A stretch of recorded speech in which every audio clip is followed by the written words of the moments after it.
Okay, hello everyone.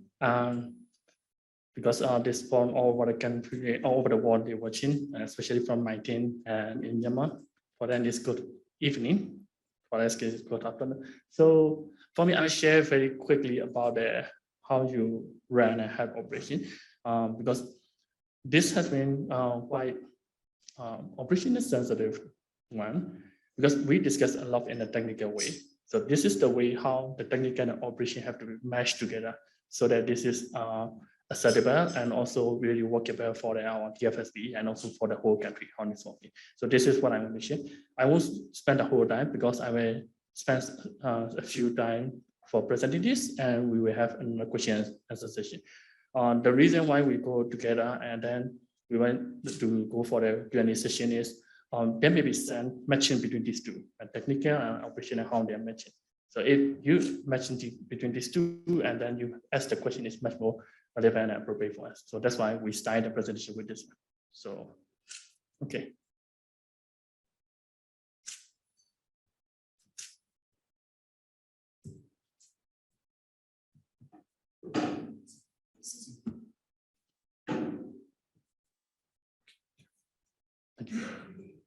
So I have only three with Arjuna. One is before we start everything, what are we prepared? Then already mentioned about the journey and with the timeline, how we're doing. So for me, I just share during this time for health operation team where you have to prepare so that everything will be ready. And the second thing is we have learned a lot from the FGD and they already share from more on the technical perspective and product perspective. So I share a little bit on the operational perspective, what are the things that we learned during this thing. And the next step that we need to emphasize more on the CUT phase. So for the first thing that we have to prepare, we call this health operation team preparation. So this is everyone the same. Like Tim already mentioned in the presentation about the training courses in the April. This is really, really helpful. So the training have been, at the time, the uploaded training is not a very complete one, but it's progressively going up. And this is the foundation of how we understand how we should do it.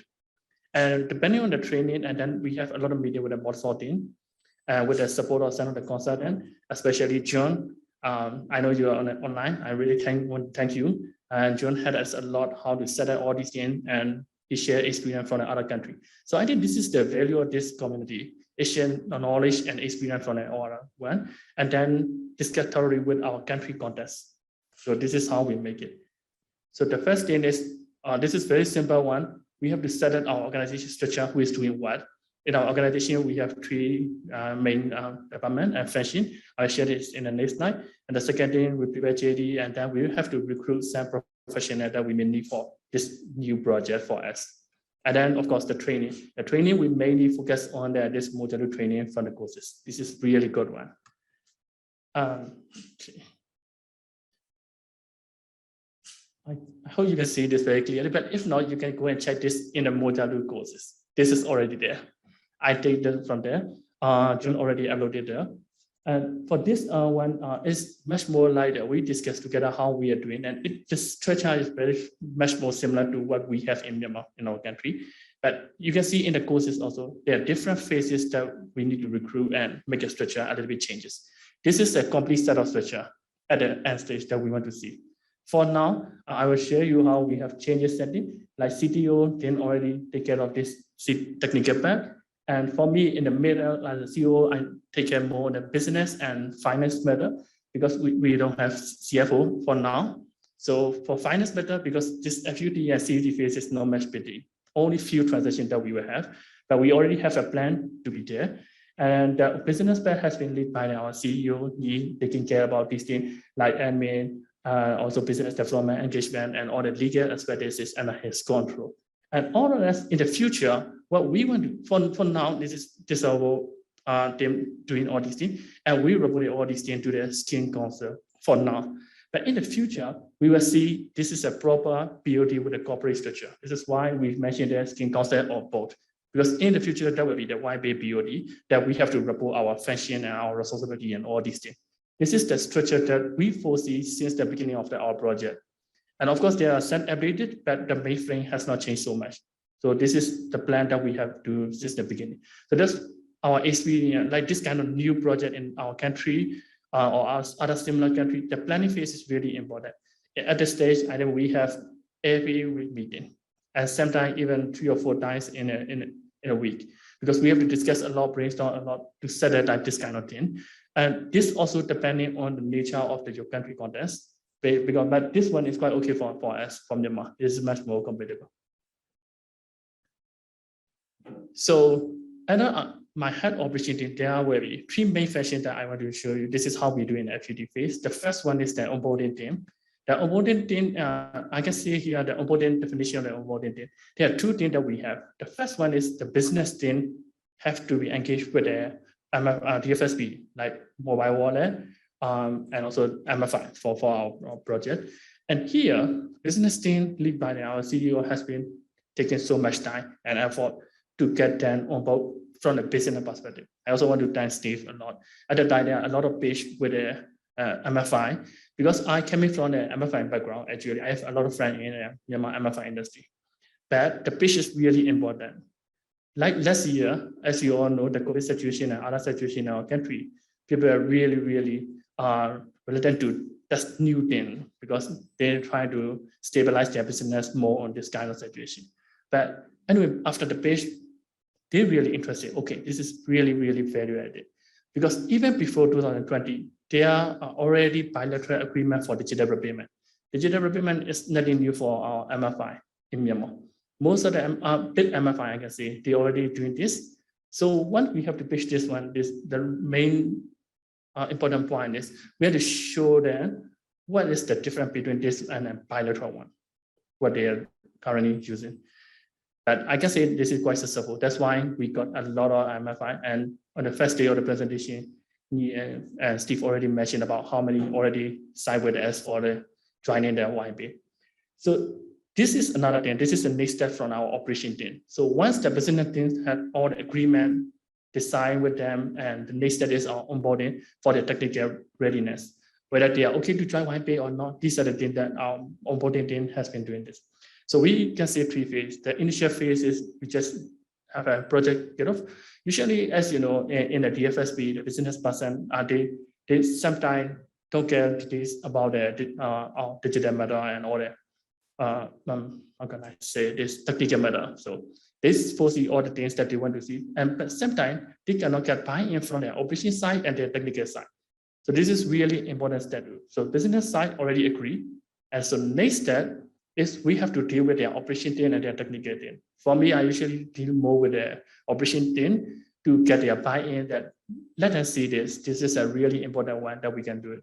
And at the beginning, there's no much effort on the operation team and much more on the technical team. So this onboarding team is doing much more, having their technical team, what are the things that they need to do and all these things. They already mentioned a lot of things. So in initial phase, we have project kickoff meeting, and we have set up every weekly call with the DFSB technical team and let them know what is happening and what are we doing, all these things. And we discuss business flow and we explain all the things. And the second phase, we got the development phase. In this phase, we try out their diversity, their API, and we met all the data and we do all the technical connection. And the last stage for the onboarding, we tested with the UAT and we're good to go then. So I don't want to go detail for all this matter. No. And timing for the onboarding is really important for us. According to our experience in the FGD, mobile wallets are much more, how can I say, relevant, and they are quite ready to join us in one way or other ways. For MFI, it's a little bit take more time because their systems are quite varied. And previously, with a bilateral, they don't usually do so much like the API and all these things. They go in much more on a manual way. Or the settlement and all the client data, they usually exchange this in a manual way. So this is quite new for them. So that's why the onboarding timeline, according to our experience, we can say that for the wallet is from 1 to 4 months. Some wallet, they're quite smart and they're really emphasizing a lot on this project, and they can spend more time on this, so they can onboard very fast. But for some of them, they may take about up to 4 months. And MFI also the same. From our experience, we see that there are at least 2 months for MFI to onboard and do everything, because MFI also have other project tools. So for our onboarding team, what we have to prepare is there are 4 main documents that we want to share with you all. The first thing is the assessment form for the wallets. because different wallet has different rules, and it is the same in every country. So when we have to do all these things, we found out that if these rules are not clearly by the MFI, then we saw some issue. So we will share more in the next slide about how many issues is happening because of this misinformation. So we decided to develop a one file. This is basic information on the wallet. Actually, we developed this since the beginning, but this is not complete one. So we revise this, we develop it, we modify it all along the way. And the second is about the API specification document. This is about the technical part. And the third thing is about the error message. They already mentioned about this error message. We want to make it in the local way. So previously, some of the wallet in our country, like other countries, they use a simple English error message. Sometimes client don't understand. But here, according to our needs or the DFSP, other MFI, they said we need a local context and local language, and also that might be standardized so that we see that which is the real issue when the client cannot pay or the transaction fail. So this is, we got an error message explanation that we standardized. And the last one is the transaction summary and detail report. During the FUD, every day, whenever we have transaction, we have the transaction report, we record everything in this Google Sheet. We're seeing and order sorting, also checking all these things together. So whenever there's one transaction failure, we notice that one, and we have to deal with it immediately. So the next thing is about the settlement we got. The settlement thing is also the thing who is handling the finance border, which is the most important one for us, one of the most functioning for the head operation team. So for settlement team, before they do everything, the first thing they do is they have to prepare settlement process workflow, how we do it and who will take care of what. And then we have to arrange meeting with the DFSB. Usually this is much more in a little bit finance matter. So we have to have meeting with the finance team who will take care of all these things. And the third thing is we support the DFSB to open a liquidity account at the settlement bank. And this is really important because some of the MFI, they already have other account and they complain as why they need another account. So we need to explain that this is the way the nature of how the YP settlement is happening. And then we request contact information, and now we have document management system for keeping all the reported or the into the system. And the most important point is we open a communication channel with the DFSB and also with the settlement bank. And in Myanmar, very commonly use the Sky and Fiber because this is quite a new project. And for every issue, they don't want to wait until our regular weekly meeting. They just want to reach out to us anytime. So we open the channel and we usually respond within 2 or 3 hours. We have a side person to check all these things.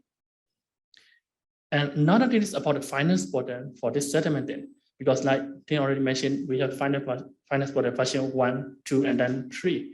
So this is the experience that we want to share with you when the new version has been upgraded.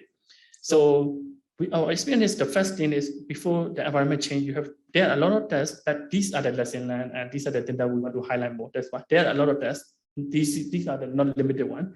These are the things that we want to highlight more because our team feel that this is good to share with the other people according to our experience. The first thing is the finance portal user list and rule must be clear, because sometimes we can say FUD is a pilot phase. So there are a lot of people who are happen to each other, and it's sometimes a little bit confusing. Okay, who is doing what?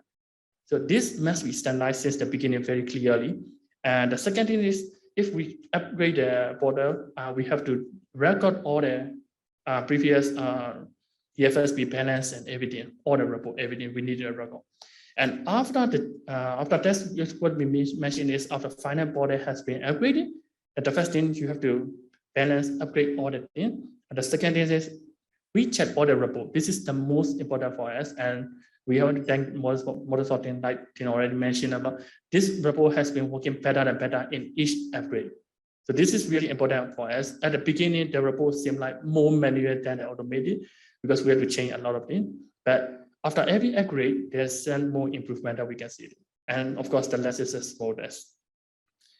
So this is the last department for us in the health operation team. We got a customer service team who support the client all the time. So for this team, before FUD, we have to prepare and develop a support service workflow. How we will do it, what is SLA agreement, where's flow diagram. Actually, Sam told me that this may not be needed in the beginning of the phase in the FUD or something like that, because client also know this is, client and the FSB also know this is a testing phase. But as head operator, we want to test everything like we go live, so that we know what will be happen if this is not completed, and if they are not going to hear, not doing this, what will happen. This is what we really want to see. Like technical, but operations, I want to see clearly whether this machine is really working or not. So that's why we develop all the things before the FUD, and we also have dispute management process and dispute report. And we also have risk management. Thanks to Sajid from UNCDF, he supported us a lot for this risk management, document and preparation, all these things. And then we created service desk, of course. We use service desk to communicate with the client. Although we have social channel like Skype, and you can also see in the left sentence, we use both. But for every issue, we want them to go to the service desk first. But in Myanmar, most of the people, although they have service desk, they just want to communicate with you through the social media, which is more efficient and everything. So we practice this in two ways. One is whatever we got an issue from the Skype, then we take that one to the service desk. Even if DFS will not open the ticket, we open the ticket and let them know this is your issue. You already raised in the Skype, but we want to record everything in our service desk so that this will be a good lesson learned for us, and we can review anytime, and we can serve you much more efficiently. So this is how we train the client. Of course, we still keep in our communication channel via the social media like the Skype. So what are the lessons that we got from the FUD? So this is a quick summary of the FUD. The first slide is, so we have done altogether 336 transactions, real money, moving from the wallet to the TFSP, because we just tested the repayment case. And out of that, there are 19 transactions failed. And the fail reason that there's good lesson for us, the first one is insufficient liquidity account balance, and the second we see all this. And this is not depending on the priority, sorry. This is the case that we see. Certificate expiration, and here you can also see the wallet business rule. Different wallet have different business rules. So here I show you one of the fail cases. What happened is after one transaction has been failed, they did not allow you to do another within 5 minutes to prevent fraud. This is their rules. So we didn't notice that one at the beginning. They didn't share with us. So that's why we upgrade the format again and again, so that we know more about the wallet, and so that we can share this to the MFI. So they know each other. So insufficient balance error is also one kind of the wallet issue. Wallet rule is also more or less the same. They have minimum balance that have to keep in there. If the client who transferred this didn't aware of that, then the transaction fail. And the last one we saw this API issue. So from onboarding team, of course, the fail transaction is onboarding team is the team who is dealing more with the wallet and also the MFI in terms of the communication. So also we have customer service support team, and they may reach out to the onboarding team. Here's a quick funny thing is in Myanmar, the ITT usually much more familiar with those who use Static to me. So of course, onboarding team are the team who first meet with them. So that's why after the standard issue happened, they go to the support team. That some of them willing to go to the onboarding team first, because they know this guy since the beginning. They work together for the onboarding. So this is the good lesson learned for us. In the future, we're thinking about how we can launch them from the onboarding to the move them from body to the support team. So at the beginning, in the FUD stage, I can tell you that our onboarding team and support team work closely together. So whenever issues happen, they communicate onboarding team. We make a group chat, including the support team, and then we go to the service. So this is the way how we communicate the client and to use the service. Otherwise, they always going to the onboarding team because they know they're familiar. You know, the onboarding time, as I told you, 2 or 3 men. So they work together, 2 or 3 men. And whenever the complaint happens, they want to go to there, not to the service. So this is what happening in our practice. And some wallet cannot show the third-party error message. We're still dealing with that, and difficult to trace the root cause, because if they don't have allow to use our third-party app and standard error message, that is difficult for us. When error has happened, we don't know what's really happening. We don't know. It takes time to explore more. But if they were implemented with a standard error message, then we can know definitely this is what happened. So this is what we have learned during the FUD phase. Another one is the VPN configuration in our country. There's an issue about the VPN, so I don't want to highlight this now. Another one is the wallet. Some wallet account creation is a little bit hard in our country. This is also because of the country situation. Actually, normally account creation for the client is not ready, but we face them here because of this VPN issue and all these other things. So from settlement, I can say first with a finance border. So finance border, what we learned from ourselves is the first thing that we need to analyze and finalize report format before every development. So the thing is, sometimes after the development, we found out that, oh, if we know this earlier, we can give some suggestion to the dev team, whether internet or whether sorting, whatever it is. So that's why we need to, we want to suggest that if we can improve this communication. So when we see one draft, and then at the beginning of the project, we also see something like that. So there are some draft that we see earlier. So we give some comment, oh, this is working, this is not working. Sometimes only after the development, if we know, I know there may be some difficulty, but this is what we would like to suggest to avoid some manual processes. We want to help you with the final check. What are the needs from the operation team? Okay, this is the format that we want. This is the size that we want to get in this score now, or something like that. Sometimes it's like a minor thing, but if it is not what you really want to get, then you have to do it manually. So this is our suggestion to improve this one. And the second is about the liquidity account detail. I think this has been improved quite a lot. The third thing is bank have to inform to our head operator when the liquidity balance has been changes.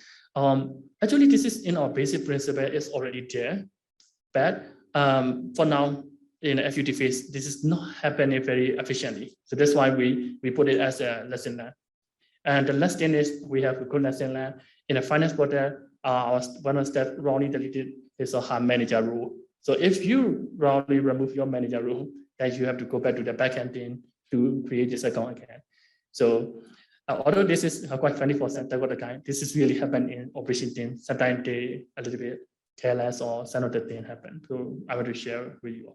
So the next thing is about the client. So some client liquidity account are not working properly. This is what we face at the time. Although they open the account, sometimes the bank has rule that you have to set this minimum in your balance. And sometimes the wallet and the bank, how can I say, in the same entity, this is what we face. Like our case, the settlement bank and the wallet, they are in another same entity. So they said they don't need to keep, for example, minimum balance in there. But it is business rule that we have to let them keep. And at first we didn't know this, and one transaction is really going on, it's coming back with a fail because you don't have any balance in your liquidity account.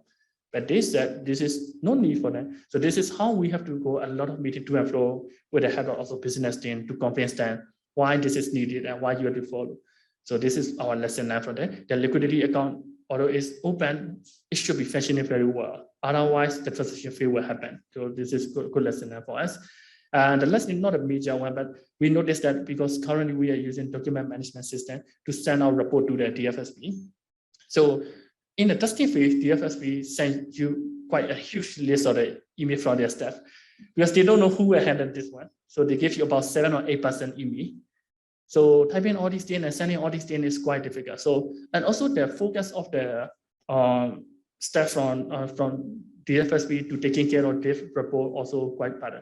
So we have lesson learned, we decided, okay, we will give you only 3 accounts so that you can also have specific step to handle about this thing, only 3%, so that the operation will be much more efficient. Otherwise, sometimes we send an email, but they didn't check it properly because they thought they are already 8 or 9%. Somebody may check, so we don't want to do like this. And also because of this 8 or 9 email, there may be sent typing error or whatever it is, it may take time because for now it's going a little bit manually. So this is what we worry for. So we try to fix it in the 3 email account in the CEG phase. This is what we plan. For customer service, okay, of course, these are mainly due to this 19 transaction which has failed. These are the things that our customer service team have to serve them. The most issue are because of refund case. Actually, this is because of just one day that MFI, they have almost 10 to 12 transactions that happen, and all transactions fail because of the one error. So this is why refund process has been taken care.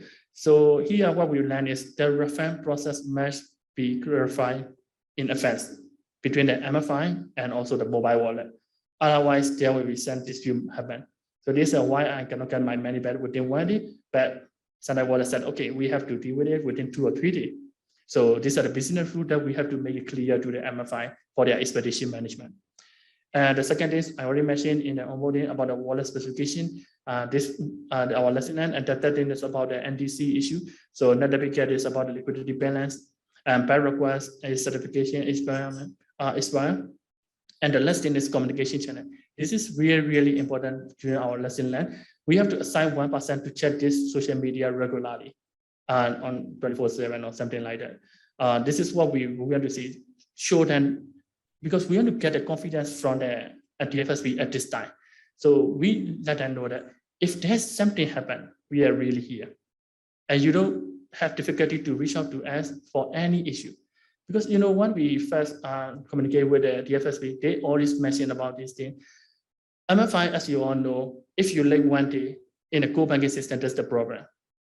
You have a penalty or you have a whatever it is, overdue charges and all these things. So they not allow you to do this. So they already said, if your system has something happen, this is I have been asked because I came from microfinance operation fee, and my operation colleagues from the other MFI, they already asked me, what if your transaction has been failed one day? What will you do? So this is how we respond to them. This is why we told them we will take care of all these things in with this step, and we believe that we can give you in the best service so that it will be dealt with this way. So usually, even in a bilateral, this kind of issue will happen. Even they go for the Senator wallet, they communicate with, there's something happen. I told them we will solve not I can say not later than what they already get from them bilateral. I do believe that we can settle this. So during this phase, our operation team is really quite high alert for every issue, every complaint, whatever they ask, we respond them. Like I said, within 1 or 2 hours, we have to respond them. Okay, this is my last slide. So from operation side, what we really want to get from functioning platform, more functioning platform is the first thing is the use case. For now, we have repayment use case, which is really going well, I can say like this, with the FGT phase.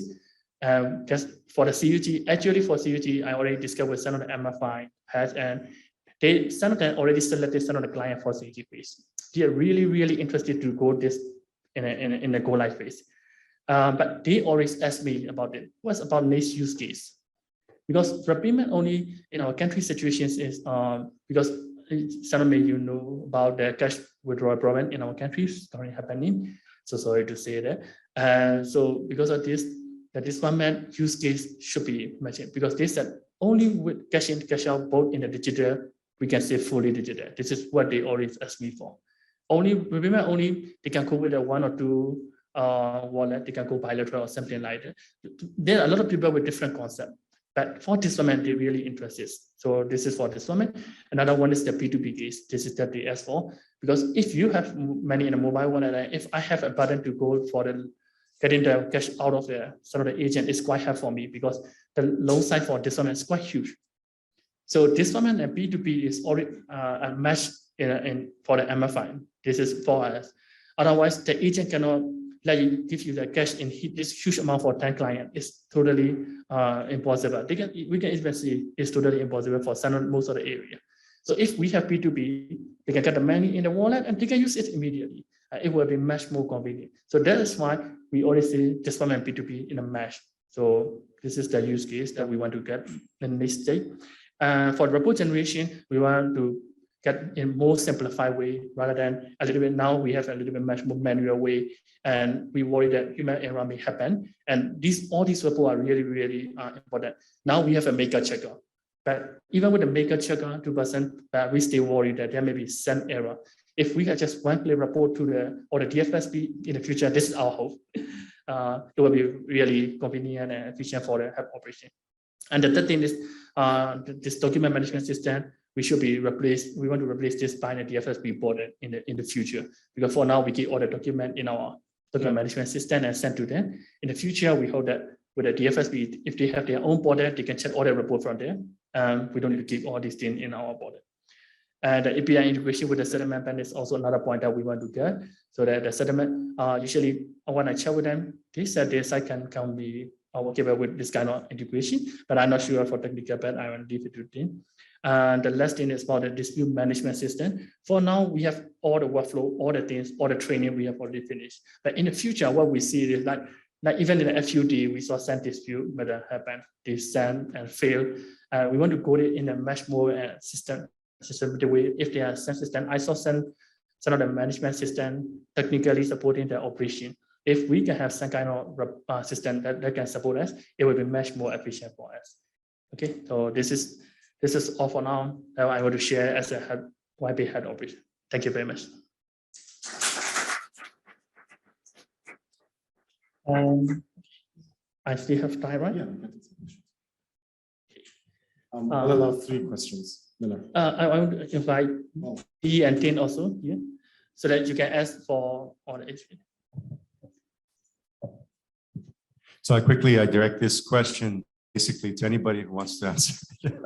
It comes mostly probably to operations though. And the question has to do with the way in which, as you move from now where you are with manual settlement, which there, as you described, I think there were a couple of issues. One is the report formatting is such that it has to really be read by humans and then they have to process it.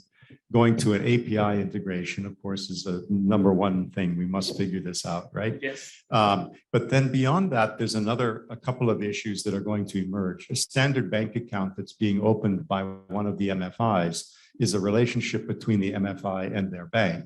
And they may say, oh, it's time to go for the weekend. I'm going to clear out my settlement account. I'm going to go home. But at that moment, the position may actually have a number of open payments on it. So they create a condition where settlement will fail because the funds are not available in liquidity.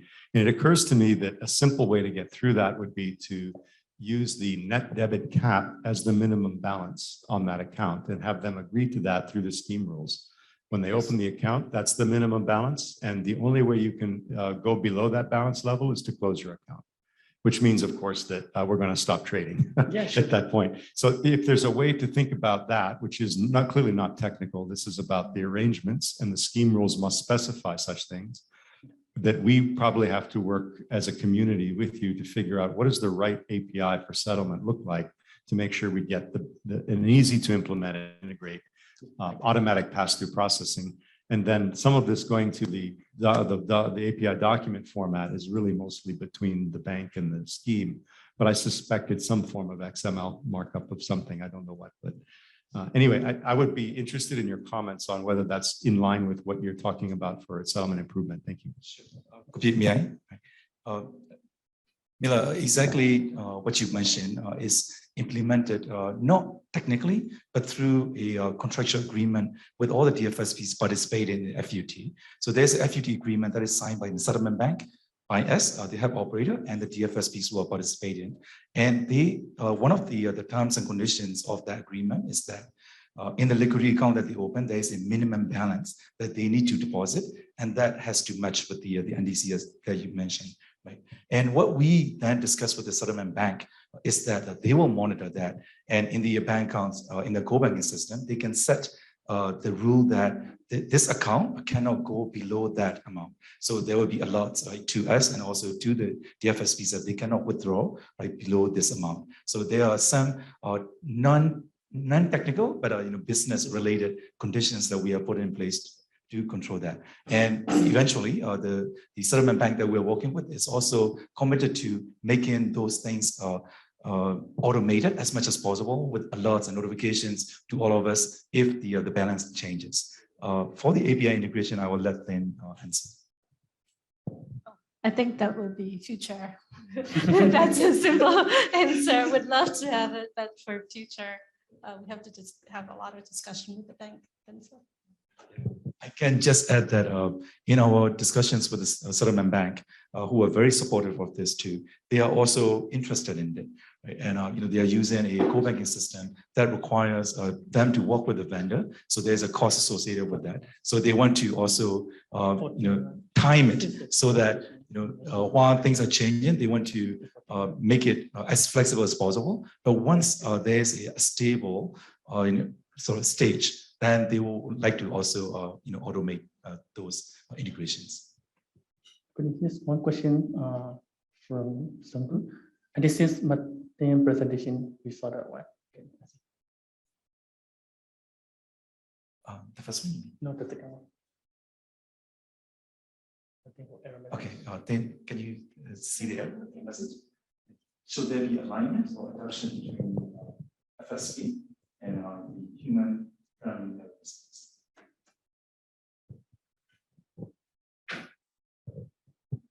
I would say so, yes. For now, what we've done. Oh, should there, is that the first? Okay, should there be any alignment or adoption between FSP IOP specification in your human-friendly error messages. We kind of talked extensively with Modusbox as well when we're designing that to add more text, to add the local friendly message. So we did have some sort of discussion and standardization there to push it back in. Perhaps that would be the next step to do so. There was another question. Oh, there was it. Oh, okay. Thank you so much for the presentation. My name is Jean-Claude. I would like to ask 2 questions. The first one, I just want to know whether you have implemented the use of alias or proxy for your Oracle. That's the first question. The second one, I would like to request you to talk about customer onboarding on FSP side. Do all customers on onboarded FSP have access to the service, or they have to register somewhere? So, and if you allow, I add the third and the last, which channel FSP customers are using to access the platform? Is it USSD, an app, something like that? Thank you. I'll start with the last one because it's easy to answer. So they're accessing through the wallet app. So we're in our FUT, we have 2 wallets. So they're using the smartphone or phone with the wallet app. They download and repay the loan repayment by entering the FSP ID, which is the MFI ID, and then they would enter their account number and fetch their due amount, and then they push the amount that they would like to pay, and then quoting service will go out and come back whether it's okay or not, and then they confirm, and the next thing is approved. So alias question is the first one. For the alias, we don't have the alias per se, but we do have a prefix Oracle. So Oracle with the prefix, when they enter their account number, the borrower would enter the prefix. So that would go out to the Oracle. We call it prefix Oracle. They would route it to different MFIs. So right now we have 3 MFIs. So based on the prefix that they enter, it will be routed to a proper MFI and then fetch the party information and return that. The second question. Just about how to handle customer onboarding. Whether the customer can access the service automatically or whether it has to be registered. So we are currently working with the DFSPs, right? Whose customers are the ones using the service. So these customers are not customers of WinePay or the scheme. They are the customers of either the mobile wallets or the MFIs. So the KYCs are handled by these MFIs or the wallets, and they also do the onboarding of these clients to their services. And through that, the normal financial services that they provide, then they are coming through WinePay as the switch in behind the scene. So all the dispute processes, all the complaints will go to either the MFI or the mobile wallets, and we will receive those queries or dispute, the requests from the MFIs or the wallets right to our operation. That's So it's like I have a bank account that I have to have separately onboard into Visa. Yeah. So you have a bank account and you onboard the Visa scheme. All MFI clients will join or automatically. right. Yeah, for end user, we don't need any registration. Okay. I just wondered, I think this is a question for Phi, whether you had experienced any difficulties with wallet providers associated with the creation and destruction of e-money as a consequence of settlement.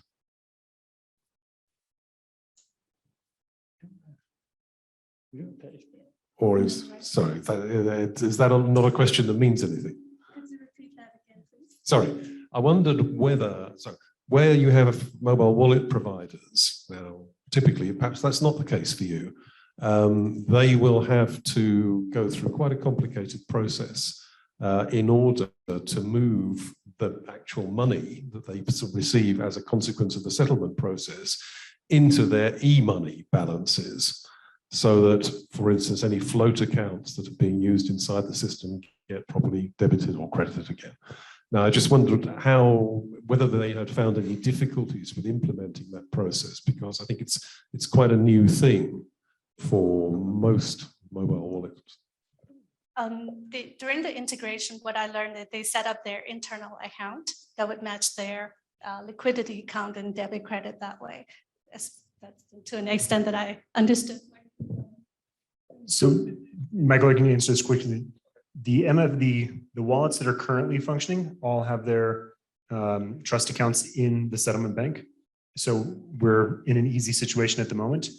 And the process of balancing between their liquidity account and their trust account is between the settlement bank and the trust account holder bank, which in this case happens to be the same bank.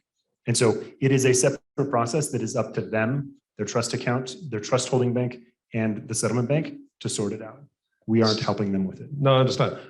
So all I'm worrying about, I suppose, is that in the case, presumably not all of the wallets would have their trust accounts at that bank, and that therefore when you come to onboard other wallets which don't have their trust accounts at the same bank, there may be a much more significant problem associated with settling for them. There's a few options we're looking at for that. And then obviously the settlement bank is quite interested to help them solve that problem by taking on their trust account holding. But that's up to them. But so yes, that is a problem that they're keen to try to solve in the future. And that was a selling point to them. Thank you. There's a hand on Zoom. Paul Baker, you can unmute and speak, Paul.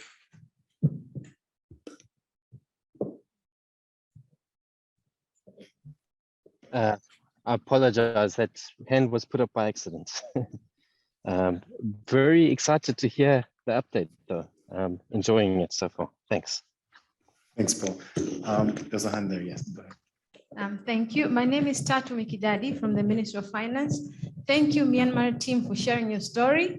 I'm asking, is it about the fraud utility? Do you have it at the hub operator? Are you managing the fraud, or is it the settlement bank who's managing the fraud?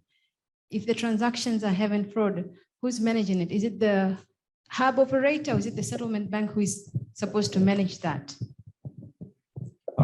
I can start with that, and I will also ask others to chime in, because this is a learning experience for all of us. We think it's a shared responsibility. As a hub operator, I think we will be the first to receive if something goes wrong, or if we are going to be, we plan to implement fraud monitoring solution, and we're also looking at our services that we will be deploying, right, to help us monitor the transactions for detecting fraud. But we don't know, right, where the fraud is going to come from, right? So once that happens, I think it's a shared responsibility between the settlement bank and for us to troubleshoot where it is. But I think in terms of the process, that responsibility will align with the hub, right, to make sure that we are reaching out, coordinating, and managing the process. Thank you. Can I add one point about this fraud management? You may notice that in our head operation preparation, there's nothing mentioned about the fraud yet, because this is for the FUT phase. But for CUT phase, now we are preparing about the FUT tools. And that's why in this community, I also learned yesterday and the other day, there are a lot of fraud management tools. That's really interesting to see. That is what we want to learn more and request help from the community also. This we will definitely way to develop in the CUT phase, because we are now dealing with the real client. Thank you. I would add on briefly to that. I'll give you 1 minute. Yes, no, it'll be less. One add on briefly that fundamentally the responsibility for fraud is with the customer holding account institution, because it's their customer. So the DFSPs have to be held accountable by the regulator for that. They can look to their scheme to assist them in some way, but you wouldn't want the scheme to be taking and holding onto the bag for the frauds unless it is specific to the scheme itself. And the settlement bank is even further away from it, since all they do is handle net responsibilities between the providers. So I would see it handled primarily by the DFSPs. Yes, Steve, go ahead. Yeah. Before these guys go down, I just want everyone in the community to recognize. We had a hub operator come and explain to us how they implemented it and all the challenges that they've had. This has been amazing. I know I'm a little bit close to it, but this has been amazing. This has been a presentation I've been waiting years to hear. So I just want to thank you guys for doing that. And I want to hope that we're going to have similar presentations over the next 12 months from other implementers that can help us learn and give these lessons. So yes. A round of applause. Thank you so much.